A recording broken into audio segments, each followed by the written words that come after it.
नमस्कार, बुलेटिन में आपका स्वागत है। मैं हूं आपके साथ आशा सरमाल। चलिए शुरुआत करते हैं बुलेटिन की इस वक्त की बड़ी खबर से। शुरुआत करेंगे जम्मू आपको लिए चलते हैं, जहां पर आपको दिखाएंगे साप्ताहिक पाबंदियां किस तरह से यहां पर लागू की गई हैं। जम्मू में कोरोना के चलते साप्ताहिक पाबंदियों का दौर जारी है और गरीब तबका पाबंदियों से अब बेहद परेशान होता हुआ नजर आ रहा है और प्रशासन पर पाबंदियों की आड़ में फाके लगवाने का आरोप लगाया जा रहा है। आम जनता अब कहीं न कहीं दो चार होती हुई नजर आ रही है, क्योंकि पहले कश्मकश की स्थिति बनी हुई थी कि आखिर पाबंदियां कब तक रहेंगी और क्यों यहां पर पाबंदियां लगाई जा रही हैं, जिस पर प्रशासन भी कुछ भी बोलता हुआ नजर नहीं आ रहा था। लेकिन अब आप देखिए, जम्मू से बड़ी अपडेट देखने को मिल रही है, जहां पर कोरोना के चलते साप्ताहिक पाबंदियों का दौर जारी कर दिया गया है और गरीब तबका अब कहीं न कहीं परेशान होता हुआ नजर आ रहा है। प्रशासन पर पाबंदियों की आड़ में परेशान करने का आरोप लगाती हुई आम जनता को देखा जा रहा है। सबसे पहले आपको दिखा देते हैं क्या कुछ कहना है, जरा वो देखिए। जो नियमों का पालन नहीं कर रहे, अभी भी आप सड़कों पे देखो कैसे ट्रैफिक चल रही है। ये थोड़ी गवर्नमेंट ने आपको घर में बंद नहीं करके रखा अभी हाँ जी आप घर में बैठो। घर में बैठने के लिए गवर्नमेंट ने आपके खुद के लिए बोला है, क्योंकि अगर हम घर में खुद बैठेंगे तो हम खुद हमारे लोग ही जो है कोरोना से बचेंगे। क्योंकि आप देखो जैसे डे बाय डे जो है कोरोना बढ़ता ही जा रहा है। रूटीन में 4500, 5000, 6000 पेशेंट आ रहे हैं और सबसे ज्यादा पेशेंट जो है जम्मू कश्मीर में ही आ रहे हैं। आप पूरे इंडिया का आप अगर मैप देखोगे तो रोज का 4500, 6000 पेशेंट जम्मू में कश्मीर में आ रहा है, जिसमें 1500, 2000 जम्मू का और 3500, 4000 श्रीनगर का आ रहा है और रोज की 15-16 डेथ हो रही है, जिसमें आधी जम्मू की है। और ये लॉकडाउन हम लोगों के लिए है। हम जितना अपने घर में बैठेंगे अपने परिवार को स्वस्थ रखेंगे, खुद को स्वस्थ रखेंगे। गरीबी जो तबका ना ये बचेगा, ये खत्म हो जाएगा। चलो एक नौकरी पेशे वाला बंदा तो चलो ਉਹਦਾ एक रोजगार बनेगा। ਜਿਹੜਾ ਦਿਹਾੜੀ ਲਾਈਏ ਜਿਹਨੇ ਖਾਣੀ ਹੈ ਨਾ ਵਿਚਾਰੇ ਨੇ, ਉਹਦੇ ਵਾਸਤੇ ਤਾਂ ਉਹ ਤਾਂ ਮਤਲਬ ਖੁਦਕੁਸ਼ੀ ਦਾ ਹੱਕਦਾਰ ਹੈ ਔਰ ਇਹਦਾ ਸਵਾਏ और कोई चारा नहीं ਉਹਦੇ ਕੋਲ ਵਿਚਾਰੇ ਕੋਲ बचे ਦਾ। कोशिश ये गवर्नमेंट की सरकार की ये करनी चाहिए, ਇਹਦਾ जिन्ना भी है अच्छा ਜਿਹੜਾ ट्रीटमेंट है ਜਿਹੜਾ भी गरीब तबके की दिता जाए, ताकि वो बेचारा कोई रोजगार करने के काम वो अगे का मरीज बनेगा बेचारा। और जिस तरह मैं यहाँ एक सैंपल है, मैं मतलब पूरा पेशेंट है इसलिए एक मतलब टॉप पर मेरे को कोई चारा नहीं है। हालांकि चलो शुक्र है कि मालक दिता था, चलो है कोई मतलब बुजुर्गों का थोड़ा दीन है जो जिहदे वजह कन्नै साडा दाना फक्का चला दा। बाकी जो दिहाड़ी लाइए जिन्हें खानी हो वो वास्ते मुश्किल है। आपने भी देखा होगा जो छोटा समाज है, जो दिहाड़ीदार है, वो कहीं ना कहीं इसकी नुकसान में है। जो आदमी सुबह कमाने के लिए निकलता है और रात को अपने खाने का जुगाड़ करता है, वो आज कहीं ना कहीं ख़त्म हो चुका है और गरीबी की तदार पे पहुंच चुका है।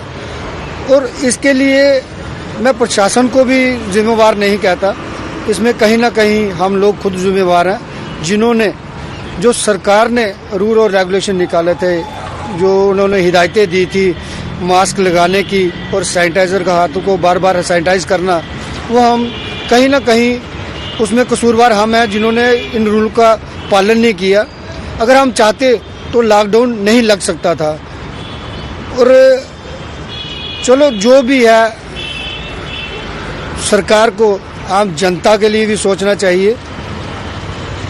जैसे उन्होंने लॉकडाउन लगाया है और काफ़ी चीज़ों में रियायत भी दी है, जैसे किराने की दुकानें हैं, खाने पीने के ढाबे होटल्स हैं और मेडिसिन की दुकानें हैं, पर जो बेचारा एक दिहाड़ीदार है, रेडी वाला है या फड़ी वाला है, सरकार को उनके बारे में भी सोचना चाहिए। तो फिलहाल आपने देखा कि स्थानीय लोगों का क्या कुछ कहना था। वो प्रशासन पर कहीं न कहीं निशाना साधते हुए नजर आ रहे हैं कि दिहाड़ी लगाने वाले लोगों को काफी परेशानियां झेलनी पड़ रही हैं जब वीकेंड लॉकडाउन लगाया जाता है। लेकिन अब आप देखना यहां पर किस तरह से हालात जो है वो बनते हुए नजर आएंगे, क्योंकि आम जनता को अब यहां पूरी तरह ध्यान में रखकर काम करने की जरूरत है। अनिल हमारे संवाददाता हमारे साथ जुड़ चुके हैं। अनिल, जिस तरह से वीकेंड लॉकडाउन लगाया गया है, कितना असर देखा गया और आम जनता को जिस तरह से परेशानियां झेलनी पड़ रही हैं, क्या कहेंगे? देखिए निश्चित तौर पर मैं बताना चाहूंगा कि सवालिया चिन्ह ये है, हालांकि वीकेंड लॉकडाउन की शुरुआत तो हुई है, हालांकि तीसरा सप्ताह और शुक्रवार को ही कल शुरू हो चुका हुआ था और जिस तरह से लगातार पिछले पहले ही हफ्ते से जो है असमंजस जो बना था वो पूरी तरह से क्लियर होता हुआ कल देर शाम को क्लियर हो गया। पहला ये चीज, और इसके साथ साथ अब आगे बढ़ते हैं। जिस तरह से आपने सवाल किया कि इस समय किस तरह का माहौल जो है वो जम्मू शहर के अंदर देखने को मिल रहा है और जम्मू शहर का आपको बताते चलूं, हालांकि यातायात पूरी तरह से चल रहा है। पूरी तरह से रिस्ट्रिक्शन का पालन जो है वो जरूर देखने को मिल रहा है, मगर आवाजाही जो है वो पूरी तरह से बंद देखने को नहीं मिल रही है। आम जनता अभी भी पूरी तरह से घरों से बाहर है, तो फिर किस तरह की रिस्ट्रिक्शन ये देखने को मिल रही है। और आम जनता की आपने बात की, तो आम जनता जो आम तबका है वो कहीं ना कहीं लगातार पहले ही वेव से जो है वो जूझता हुआ जरूर नजर आया है, और उसी तरह का असर इस वेव के अंदर भी आम जनता को जो है वो परेशानी का सबक जो है वो बनती हुई नजर आ रही है। और आम तबका जो है वो पूरी तरह से पहली वेव से जो कोविड-19 का संक्रमण जब से बढ़ना शुरू हुआ था तब से लेके तीसरी वेव तक जो है लगातार जो है वो क्या लगता है परेशान अनिल होता हुआ कि किस नजर आ रहा तरह है। से रास्ता निकाला जाना चाहिए था प्रशासन की तरफ से? जी, निश्चित तौर पर उनकी यही मांग होती है कि प्रशासन को कहीं ना कहीं आम जनता और जो मिडिल क्लास है उनके बारे में, रेडी पड़ी वाले लोग जो है उनके बारे में सोचना चाहिए था, मगर वो पूरी तरह से अभी तक जो है वो सोचा नहीं गया है। हालांकि उनको आश्वासन दिया गया था कि अभी जो है आपको इसका जो मुनाफा जो है, जो आपको नुकसान हुआ है वो भरपाई जरूर देखने को मिलेगी, मगर वो कहीं भी ऐसी चीज जो आम जनता के बीच में जो है वो वादे पूरी तरह से खोखले देखने को मिले हैं, और एक बार फिर से आम जनता और आम तबका जो है वो परेशान होता हुआ नजर आ रहा है। बहुत बहुत धन्यवाद अनिल जुड़ने के लिए। तो फिलहाल आपने देखा कि अनिल हमारे संवाददाता हमारे साथ जुड़े हुए थे, जो बता रहे हैं कि ग्राउंड पर किस तरह से सूरत हाल बनते हुए नजर आ रहे हैं। एक तरफ आप देखिए कि हालात पूरी तरह से नासाज होते हुए नजर आ रहे हैं कोविड-19 को मद्देनजर रखते हुए, जिसकी वजह से प्रशासन हरकत में आया है और वीकेंड लॉकडाउन लगा दिया गया। लेकिन कहीं न कहीं आम जनता को भी परेशानी का सामना करना पड़ रहा है, जिस पर गौर फरमाने की जरूरत है। आगे बढ़ जाएंगे, एक और बड़ी खबर से आपको रूबरू करवाते चले। लगातार आप देखिए कश्मीर घाटी से भी अब यहां पर खबरें देखने को मिल रही हैं कि किस तरह से कश्मीर घाटी के अंदर कोरोना की चेन तोड़ने की कोशिशें जारी कर दी गई हैं और प्रशासन ने सख्ती से लागू करवाने के लिए यहां पर काम करना शुरू कर दिया है। यानी पाबंदियां जो लागू की गई हैं उस पर आम जनता पूरी तरह से काम करे, वहां पर सहयोग दे, इसको मद्देनजर रखते हुए प्रशासन अब कहीं न कहीं कमर कस चुका है। श्रीनगर के मुख्य बाजारों और सड़कों पर सन्नाटा पसरा हुआ है। इक्का दुक्का वाहन जो है वो सड़कों पर निकलते हुए नजर आ रहे हैं, लेकिन इससे पहले आम जनता का सहयोग होना बहुत जरूरी था। उसके बाद ही आप कोविड-19 की चेन को तोड़ सकते हैं। लेकिन अब आप देखिए आज की बड़ी अपडेट श्रीनगर से देखने को मिल रही है, जहां पर कश्मीर घाटी में कोरोना की चेन को तोड़ने की पूरी तरह से जी तोड़ कोशिशें की जा रही हैं। साफ तस्वीरें आपको दिखा रहे हैं लाल चौक की, जहां पर इक्का दुक्का गाड़ियां जो है वो दौड़ती हुई नजर आ रही हैं, लेकिन दुकानें सब यहां पर बंद है और आज आम जनता पूरी तरह से सहयोग करती हुई नजर आ रही है। जो लोग सड़कों पर उतरे हुए हैं वो मास्क पहने हुए हैं, 2 गज की दूरी किस तरह से बनाई रखी है वो भी देखना बहुत जरूरी है। लेकिन साफ तस्वीरें इस वक्त आपको दिखा रहे हैं, जो दुकानें हैं वो पूरी तरह से बंद है, मार्केट को पूरी तरह से शट डाउन कर दिया गया है और साथ ही साथ सन्नाटा इस वक्त बाजारों के अंदर पसरा हुआ है। लेकिन सवाल यहां पर यह है कि आए दिन जिस तरह से कोविड-19 के मामले लगातार बढ़ते हुए नजर आ रहे हैं, उसी को मद्देनजर रखते हुए प्रशासन की तरफ से यहां पर सतर्कता बरती गई है और पाबंदियां लगा दी गई हैं। लेकिन पहले माहौल यहां पर यह था कि आम जनता कश्मकश के माहौल में थी कि आखिर पाबंदियां कब तक हैं, किस वजह से हैं। लेकिन अब कश्मीर के अंदर कल भी इसका असर देखा गया था, आज भी असर देखा गया। जम्मू के अंदर कल बिल्कुल भी असर देखा नहीं गया था, लेकिन आज थोड़ा बहुत असर देखने को मिला है। इसी खबर पर जानकारी के लिए सैयद तजम्मुल हमारे साथ जुड़ चुके हैं। तजम्मुल, जिस तरह से कोविड-19 को मद्देनजर रखते हुए पाबंदियां लगाई गई हैं, लेकिन आज बाजार पूरी तरह से बंद दिख रहे हैं, क्या लगता है कि आम जनता किस तरह से सहयोग देती हुई नजर आ रही है? अच्छा, मैं इस वक्त श्रीनगर के छानपोरा इलाके में हूँ और छानपोरा इलाके से यहीं से जब आप ये रास्ता जो है लाल चौक की तरफ जाता है और मेरे आगे की तरफ जो रास्ता है वो चाटपुरा की तरफ जाता है। तस्वीर में आप साफ तौर पर देख पाएंगे कि दुकानें और एस्टेब्लिशमेंट मुकम्मल तौर पर बंद है और जब पुलिस आने की यहाँ पुलिस का नाका भी कहीं न कहीं एक दो जगह पर दिखा और लोगों को समझाने की कोशिश की जा रही है कि जो इंतजामिया की तरफ से प्रशासन की तरफ से दिया गया और जुमेरात के बाद, जुमे के बाद, दोपहर के बाद सोमवार सुबह 6 बजे तक जो लॉकडाउन का असर है वाकई तौर पर दिख रहा है। दिखा दूं कि लाइव पिक्चर जो है वो छानपुरा में जो दुकान है और कारोबारी इदारे जो है मुकम्मल तौर पर बंद है और कोई भी शॉप जो है वो खुली नहीं पा रही है, सिवाय वो जो इमरजेंसी मेडिकल शॉपें वगैरह आते हैं। यहाँ तक कि जो ट्रांसपोर्ट जो आप रोड से नजर आ रहे हैं मेरे साथ में, ये वो इमरजेंसी ट्रांसपोर्ट है, चाहे वो गवर्नमेंट एम्प्लॉई हो या हॉस्पिटल वगैरह जाना हो, जिसके लिए प्रशासन ने अनुमति दे रखी है।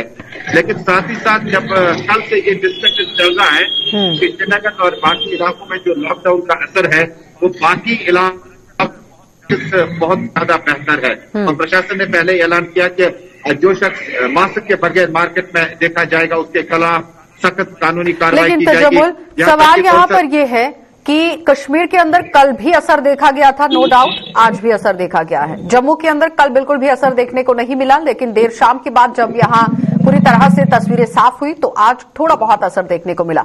लेकिन आम जनता की अगर बात करें, चाहे वो कश्मीर की है चाहे वो जम्मू की है, दोनों संभागों के अंदर आम जनता कहीं ना कहीं परेशानी के दौर से गुजरती हुई नजर आ रही है। जो दिहाड़ीदार तबका है, जो गरीब तबका है, वो किस तरह से अपना पालन पोषण करेगा, ये बड़ा सवाल अब बनता हुआ नजर आ रहा है। क्या लगता है कि प्रशासन को इन लोगों को ध्यान रखकर ही काम करने की जरूरत थी? देखिए, हमेशा आपको याद होगा प्राइम मिनिस्टर लेवल से भी कहा गया था कि जो समाज के अन्य तबके हैं, जिनमें ऑटो रिक्शा वाला है, जिनमें रेडी वगैरह लगाने वाला है, ये गरीब हफ्ते में 3 दिन कैसे अफोर्ड लॉकडाउन करेगा।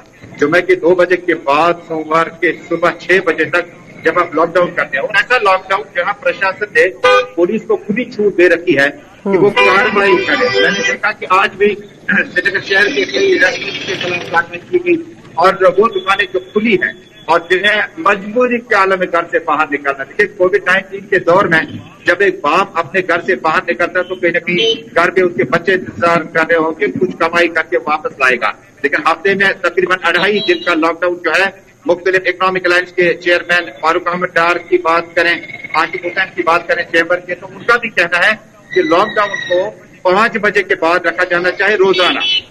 और उसके बाद ही तो हफ्ते में 2.5 दिन का लॉकडाउन होता है। इसे 3 व्हीलर वाला, इसे रोड कैरियर वाला जो मंडी से सब्जियां लेकर दूसरी जगह जाता है रोजी रोटी के लिए, उसको बड़ी दिक्कत आ जाती है। इस तरह से जो आम नागरिक है, सरकारी मुलाजिम तो बहरहाल खुश होंगे, लेकिन जो आम आदमी होगा वो उसमें पीसा जा रहा है, बड़ी मुश्किलात में है। हालांकि शुरू से एमएचए ने जब लॉकडाउन का गाइडलाइन किया था, क्योंकि सबसे ज्यादा परेशानी तजम्मुल उन लोगों के लिए है जो लोग हर दिन कमाते हैं और हर दिन अपने परिवार का पेट पालते हैं। उन लोगों के लिए भी सोचकर काम करने की जरूरत थी। व्यापारी तबके की कमर पहले से ही टूट चुकी है, पहली और दूसरी लहर में, और अब जिस तरह से झेलना पड़ रहा है जम्मू कश्मीर के अंदर, तो जाहिर तरीके से परेशानी हर तबके को झेलनी पड़ रही है।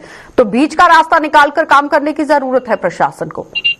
देखिए, आशा यही वजह है कि डिविजनल कमिश्नर के साथ, डिप्टी कमिश्नर के साथ, के जो मुख्तलिफ अधिकारी है उनकी मीटिंग हुई और लगातार एक तरफ आप वायरस के खिलाफ एक ही बनाते हैं, दूसरी तरफ लॉकडाउन को रीइंपोज करने के बाद जब दोबारा लॉकडाउन होता है तो उसे आप मुश्किलात भरे माहौल में एक ऑटो रिक्शा वाले को, आम दुकानदार को, रेडी वाले को देख पाते हैं। मुझे लगता है कि गवर्नमेंट को, सरकार को एक पॉलिसी फ्रेम करनी चाहिए। जो लोग सरकारी मुलाजिम नहीं है वो घर से बाहर आते हैं तो जुर्माना होगा, घर की तरफ वापस जाते हैं तो बच्चों की परेशानियां घर में है।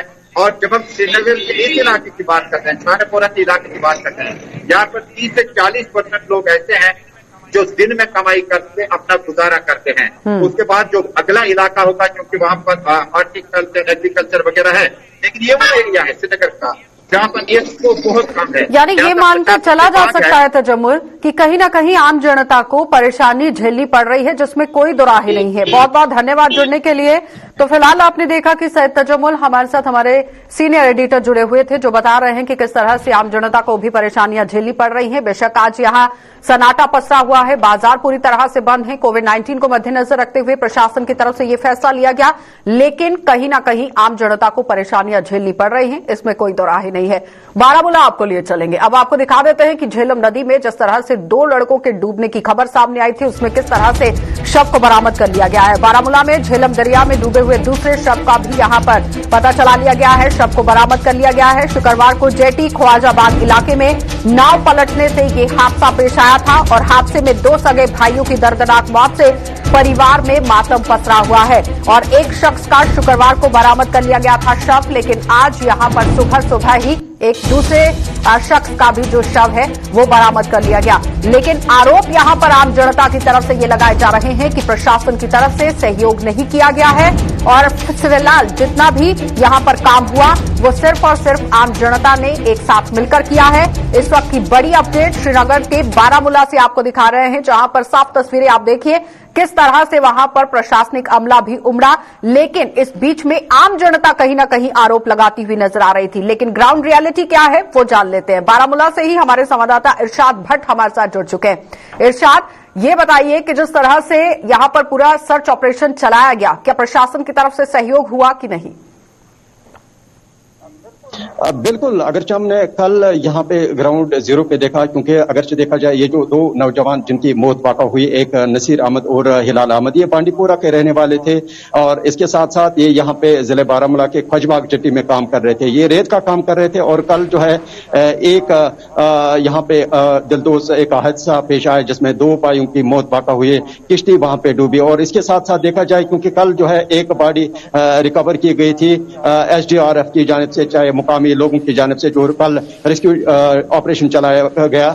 इसमें जम्मू कश्मीर पुलिस के साथ साथ चाहे फौज की बात करें, उन्होंने यहाँ पे जो है रेस्क्यू ऑपरेशन चलाया और इस वक्त जो है दूसरी बॉडी अभी थोड़ी देर पहले जो है यहाँ पे निकाली गई। फिलहाल जो है यहाँ पे अगर देखा जाए जिले बारामूला के ख्वाजबाग इलाके की बात करें, जहाँ पे नेशनल हाईवे है, नेशनल हाईवे के पास में उन्होंने बाज़ाब्ता तौर पर आज प्रोटेस्ट किया। ये जो बांडीपुरा के लोग, इनके जो लवाकिन यहाँ पे आए हैं और ख्वाजबाग जट्टी के मुकामी लोग, इन्होंने बाज़ाब्ता तौर पर जो है यहाँ पे प्रोटेस्ट किया जिले इंतजामिया के खिलाफ। और इनका ये कहना है जिस तरह से यहाँ फैसिलिटी होनी चाहिए उस तरह के इकदाम यहाँ पे नहीं उठाए गए जिला इंतजामिया की तरफ से। लेकिन इरशाद, यहाँ पर सवाल ये भी है, आम जनता ये भी आरोप लगा रही है कि प्रशासन की तरफ से समय रहते सहयोग नहीं किया गया। समय रहते अगर सहयोग किया गया होता तो तस्वीरें कुछ और होती। बिल्कुल आशा, कल भी हमने यहाँ पे बाज़ाब्ता तौर पर जो है यहाँ पे ग्राउंड जीरो पे देखा, क्योंकि जिला इंतजामिया की यहाँ पे जो आला अफसरान है, चाहे तहसीलदार की बात करें या इसके साथ साथ जो बाकी है, वो यहाँ पे हमने नहीं देखे। और अगर यहाँ पे काम किया वो मुकामी लोगों ने किया है। और इसके साथ साथ जम्मू कश्मीर पुलिस खुसूसन SHO बारामूला शौकत अहमद वो खुद यहाँ पे मोनिटर कर रहे थे और इसके साथ साथ जो दीगर अफसरान थे वो भी मोनिटर कर रहे थे। और SDRF, चाहे हम फ्लड एंड इरिगेशन कंट्रोल की बात करें, वो भी यहाँ पे बाज़ाब्ता तौर पर इन्होंने ये बोट्स लाए थे। हालांकि इनका ये कहना है, जो बांडीपुरा के मुकामी लोग हैं, चाहे ख्वाजबाग बारामूला के मुकामी लोग हैं, इनका ये कहना है कि आए रोज जो है यहाँ पे हादसा होते हैं, चाहे हम बांडीपुरा या सोपोर या बारामूला की बात करें या जो दीगर इलाके जाते हैं, जहाँ पे अक्सर व बेशतर जो है जिला इंतजामिया की तरफ से जो है लापरवाही बरती जा रही है। चलिए इरशाद, बहुत बहुत धन्यवाद जुड़ने के लिए। तो फिलहाल आपने देखा कि हमारे संवाददाता बारामूला से इरशाद भट्ट हमारे साथ जुड़े हुए थे और कल से ही इरशाद ग्राउंड जीरो से रिपोर्ट कर रहे हैं, पल पल की अपडेट दे रहे थे कि किस तरह से यहां पर यह बड़ा हादसा पेश आया है। दो युवकों के डूबने की खबर सामने आई थी, लेकिन साथ ही आम जनता की तरफ से आरोप यह लगाया गया कि प्रशासन की तरफ से सहयोग नहीं किया गया। अगर समय रहते सहयोग किया गया होता तो तस्वीरें बदली हुई होती। आगे बढ़ जाएंगे, डोडा आपको लिए चलते हैं, क्योंकि डोडा से भी अब आपको तस्वीर दिखाना बहुत जरूरी है। वहां पर आप देखिए किस तरह से जम्मू सूबे के दूर दराज इलाके में PMGSY की पोल खुलती हुई नजर आ रही है। डोडा देसा सड़क मार्ग पर लोगों के लिए अब कहीं न कहीं चलना जी का जंजाल बन गया है, खतरे जाम हो गया है और जान हथेली पर लेकर यहां गाड़ियां चलाने को लोग मजबूर हो गए हैं। कई हादसों के बावजूद भी मरम्मत के नाम पर प्रशासन पूरी तरह से ठेंगा दिखा रहा है। जहां बड़े बड़े दावे पेश किए जा रहे हैं कि विकास हो रहा है, लेकिन ग्राउंड जीरो पर उतरकर देखना बहुत जरूरी है कि आखिर हर जिले के अंदर विकास कहां पर हो रहा है, ये पूरी तरह मंथन करना बहुत जरूरी है। इस वक्त की बड़ी अपडेट डोडा से देखने को मिल रही है। दूरदराज का इलाका है, लेकिन दूरदराज इलाके की अगर बात करें, डोडा देसा सड़क मार्ग की अगर बात की जाए तो यहां पर खतरे जाम पूरी तरह से ये इलाका साबित हो रहा है। मरम्मत नहीं होने की वजह से सड़क की क्या कुछ हालत है वो साफ तस्वीरों में आप देख सकते हैं और आम जनता कितनी परेशान होगी इसका अंदाजा आप खुद लगा सकते हैं। जान हथेली पर लेकर गाड़ियां चलाने को चालक यहां मजबूर हो चुके हैं। कई हादसों के बावजूद भी मरम्मत के नाम पर कोई काम यहां पर नहीं हुआ है। वसीम गट्टू हमारे साथ जुड़ चुके हैं। वसीम, जिस तरह से विकास के बड़े बड़े दावे पेश किए जा रहे हैं, लेकिन जमीनी सतह पर कहां पर विकास हो रहा है? बिल्कुल, तस्वीरों में आप खुद देख सकते हैं कि विकास कितना ज्यादा हुआ है और जहां पे ये बात भी की जा रही है कि घर घर सड़क पहुंचाई जाएगी। डोडा शहर के अंदर की हालत हम दिखा रहे हैं आपको, डोडा से बाहर हम निकले नहीं है, क्योंकि अगर हम बात करें ये लगभग जो ये रास्ता है ये लगभग 50 से 60 हजार की आबादी को जोड़ता है और उसकी स्टार्टिंग से ही ये कंडीशन देखने को मिल रही है। अभी मेरी डिपार्टमेंट से भी बात हुई, उनका ये मानना है कि PMGSY के अंडर ये रास्ता आता है, मगर इसकी हम देख रहे हैं कि 4 से 5 साल से इसी तरह की तस्वीरें जो है सामने निकल के आ रही हैं। हाल ही में बर्फबारी जब हुई, बारिश हुई, काफी दिक्कतों का सामना लोगों को करना पड़ता है। तो कहीं ना कहीं ये स्टार्टिंग से इस तरह की हालत है इस रास्ते की। अब आप अंदाजा लगा लीजिए कि यहाँ से जो 30 किलोमीटर दूर का जो इलाका होगा उसकी किस तरह की कंडीशन होगी। कहीं ना कहीं एडमिनिस्ट्रेशन पे सवाल उठ रहे हैं, उस कंसर्न डिपार्टमेंट पे सवाल उठ रहे हैं कि आखिर उन्होंने किस तरह का काम किया। क्या कारण है कि यहाँ पर अभी तक मरम्मत नहीं की गई है रोड की?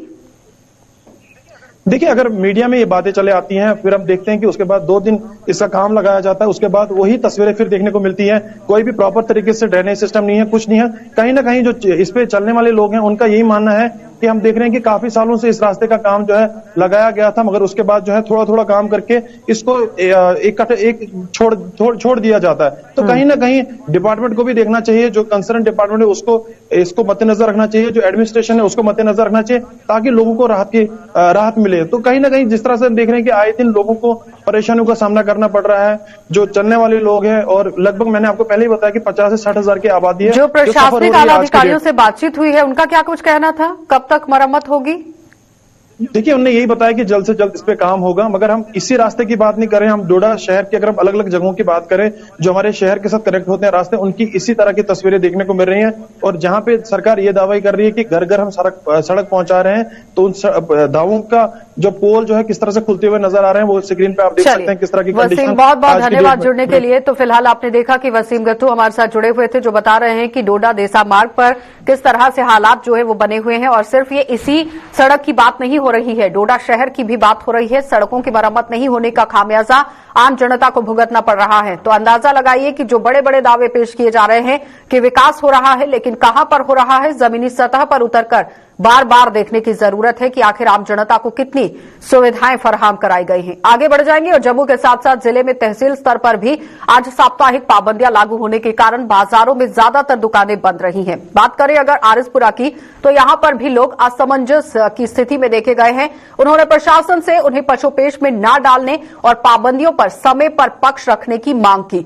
आरएसपुरा में भी सिर्फ जरूरी सेवाओं से जुड़ी दुकानें खुली होने के कारण बाजार आज यहां सुनसान नजर आए।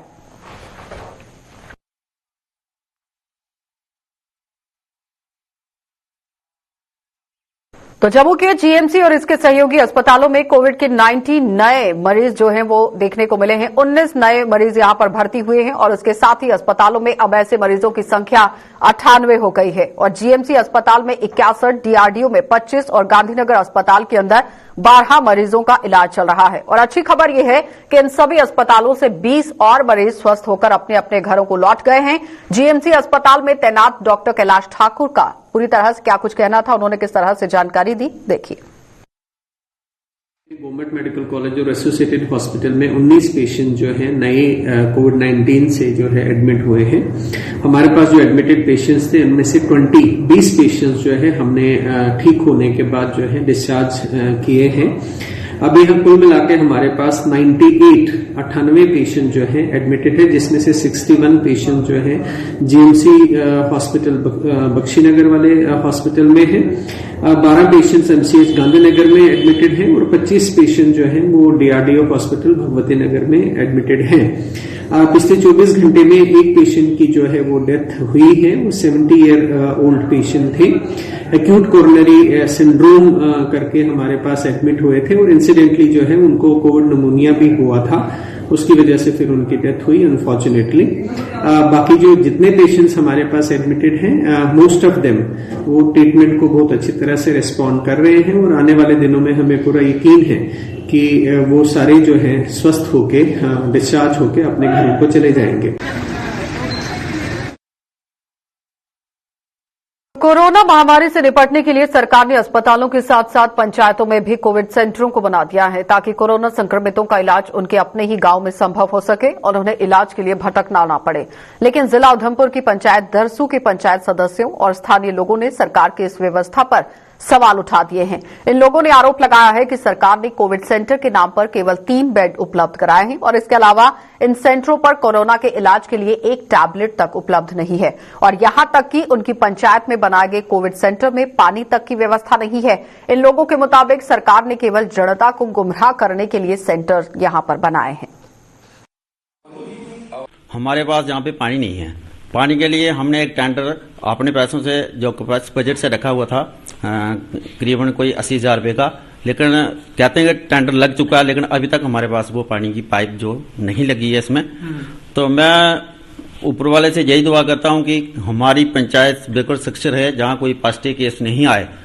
अलबत्ता कोई पॉजिटिव केस आ भी जाता है तो हमें सबसे ज्यादा परेशानी पानी की है, क्योंकि बाथरूम पेशेंट के लिए बाथरूम यूज करना पड़ता है, तो जहां पे पानी नहीं है। मैं प्रशासन से यही अपील करना चाहता हूं कि जल्द से जल्द जहां पे पानी लगाया जाए। देखिए सामान तो आपके सामने पड़ा हुआ है, जो भी है एक हमें ये मशीन भी उन्होंने दी है। पिछले बार तो मैडमें आती रहती हैं बीच बीच में कोविड सेंटर चेक करने के लिए, लेकिन वहां पे कोई सर्जन या वैसे कोई डॉक्टर यहाँ पे अभी तक नहीं आया है। तो मैं कहता हूँ अगर कोई पॉजिटिव केस खुदा नास्ता आ भी जाता है तो कम से कम जहाँ पे डॉक्टरों की टीम 24 घंटे जहाँ पे होनी चाहिए, जो है हमें फैसिलिटी दे रही है। कुछ सरकारी जो लोग हैं जैसे PRI जो लोग हैं या दूसरे लोग जो हैं वो तो गवर्नमेंट की प्रशंसा में मुझे दिखते हैं कि हाँ जी बहुत अच्छा सब कुछ है। मुझे कुछ नहीं यहाँ पे दिख रहा है, खाली 3 बेड जो है वो यहाँ पे एक 3rd क्लास जैसे बेड जो है वो लेके रखे हुए हैं और कोई फैसिलिटी यहाँ पे जो हम दुआ करते हैं ऊपर वाले से जहाँ कोई पॉजिटिव आए नहीं। लेकिन मैं आज सुबह सुन रहा था पिछले 24 घंटों में जम्मू एंड कश्मीर में 5700 समथिंग केसेस आए हैं। तो इसकी क्या गारंटी है कि हमारे दरसू और गुड़ार जो है इसमें कोई जो पेशेंट है ओमिक्रॉन का वो नहीं आ सकता है, वो कभी भी आ सकता है। तो लिहाजा वो अपना पानी घर से लेके आएगा, बिजली घर से लेके आएगा, कैंडल पकड़ के घर से आएगा। तो यहाँ पे ना कोई डॉक्टर होता है, ना कोई नर्स होती है, ना कुछ होता है, यहाँ तो कुछ नहीं है। ये खाली एक सरकार का जो बहुत बड़ा स्कैम फ्रॉड जो है मैं कहूंगा ये सामने देखने को जो है वो देखने को मिल रहा है।